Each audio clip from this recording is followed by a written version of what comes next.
Hello everyone, কেমন আছো সবাই? আশা করি খুব ভালো আছো। আর তোমাদের আশীর্বাদে আমিও খুব ভালো আছি। তো আজকে নতুন আর একটা ভিডিওতে তোমাদেরকে স্বাগত। তো এটা হলো বাচ্চাদের ফতুয়া। অনেকে ফতুয়া বলে আর অনেকে নিমাও বলে। আর যে পরিমাণে গরম পড়ে তাতে বাচ্চাদের জন্য এই ফতুয়াগুলোই এটা পারফেক্ট ড্রেস। তো এত গরমে অন্য কোনো জামা পরানোটা বাচ্চাদের জন্য ঠিক না। তো এইগুলাই ঠিক। আর এর কাটিংটাও একেবারেই সহজ, একবার দেখলেই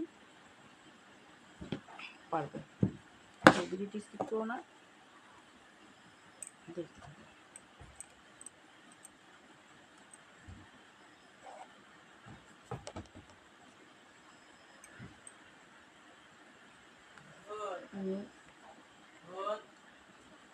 কাপড় চোপড় কাটার ক্ষেত্রে কিন্তু কাপড়টা উল্টা দিকে ভাঁজ করতে হয়। আর যদি দুইটা পার্ট সমানভাবে কাটা যায়, যে ড্রেসটাই হোক দুই পার্ট সমানভাবেই কাটা যায়, তাহলে কিন্তু চার পাঁচে কাটতে হয়।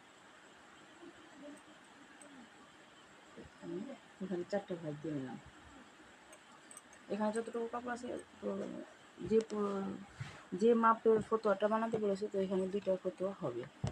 আর এই ফতোয়ার যেমন সামনে বোতাম দিয়ে বানানো যায়, বা এখানে ফিতা দিয়েও বানানো যায়। চার ভাঁজ দিয়েছি। এই ফতোয়া যে মাপ তার চেয়ে 2 ইঞ্চি বড় হবে। এটা আছে 12, আমি রাখবো এখানে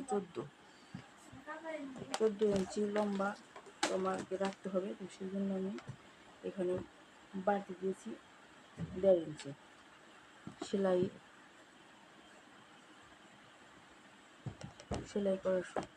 সেলাইতে পুরো চলে যাবে 1.5 ইঞ্চি সেলাইয়ের জন্য।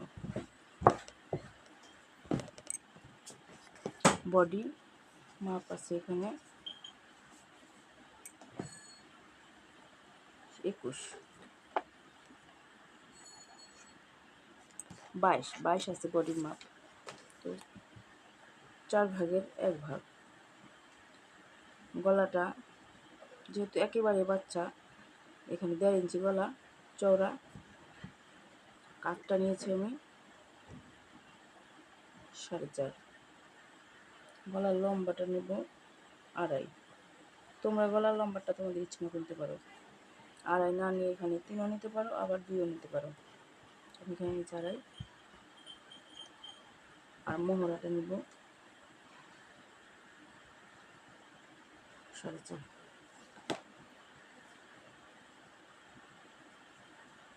যেহেতু এটা জামার মাপ, তো লুজ সব কিছু ঠিক মতোই আছে। সেই জন্য এখানে আর বডির সাথে বাড়তি কোনো কিছু যোগ করতে হবে না।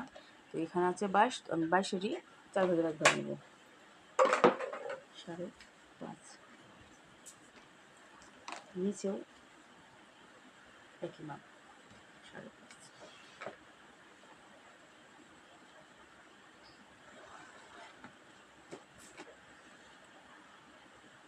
এরকমভাবে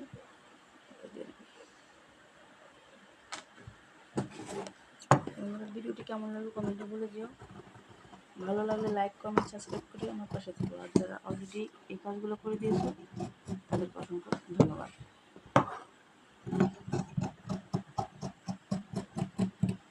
1 ইঞ্চি বাড়তি সেলাই করার জন্য।